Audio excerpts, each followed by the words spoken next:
తెలంగాణలో కాంగ్రెస్ సర్కార్ వచ్చిన తర్వాత గత ప్రభుత్వ హయాంలో జరిగిన అవినీతిని వెలికి తీసే పనిలో పడింది. ఎన్నికలకు ముందు మేడిగడ్డ బ్యారేజ్ కుంగిపోవడం హాట్ టాపిక్గా మారింది. దీంతో కాంగ్రెస్ సర్కారు మేడిగడ్డ నుంచే ప్రక్షాళన మొదలుపెట్టింది.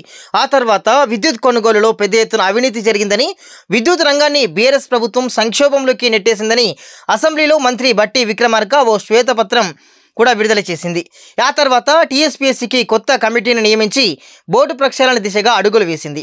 రీసెంట్గా మాజీ మంత్రి కేటీఆర్ శాఖలో కూడా అవినీతి జరిగిందని కాంగ్రెస్ నేతలు ఆరోపిస్తున్నారు. దానికి సంబంధించి విచారణ కూడా చేస్తున్నారు.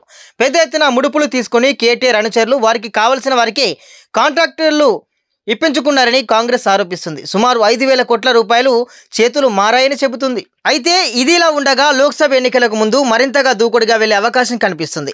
ఎందుకంటే ఈ ఎన్నికల్లో కాంగ్రెస్ కనీసం 12 స్థానాల్లో విజయం సాధించాలని టార్గెట్ పెట్టుకుంది. అయితే బీఆర్ఎస్ కూడా వీలైనన్ని ఎక్కువ స్థానాలు గెలుచుకోవాలని ప్రయత్నాలు చేస్తుంది. మాజీ మంత్రి హరీష్, కేటీఆర్ వరుసగా సమీక్ష సమావేశాలు ఏర్పాటు చేస్తున్నారు. అసెంబ్లీ ఎన్నికల్లో ఓడిపోవడంతో లోక్సభ ఎన్నికల్లో కాస్త సింపతి వస్తుందని బీఆర్ఎస్ నేతలు భావిస్తున్నారు. దీంతో కాంగ్రెస్ అలర్ట్ అయింది. కేసీఆర్పై డైరెక్ట్ అటాక్కి సిద్ధమవుతుంది. గత 10 ఏళ్లలో కేసీఆర్ తప్పులు, పొరపాట్లను వెలికి తీసి ప్రజల ముందు ఉంచడానికి ప్రయత్నిస్తున్నారు. ఈ విషయాన్ని కాంగ్రెస్ సీనియర్ నేత మధు యాష్కి కూడా స్పష్టం చేశారు. కేసీఆర్ అవినీతిపై దర్యాప్తు చేస్తామని అన్నారు. ఆయన చేసిన అవినీతి ప్రజల ముందు ఉంచుతామన్నారు. లోక్సభ ఎన్నికల్లో బీఆర్ఎస్ పై సింపతి కలగకుండా కేసీఆర్ తప్పిదాలను ప్రజల ముందు పెట్టేందుకు కాంగ్రెస్ రంగం సిద్ధం చేసింది.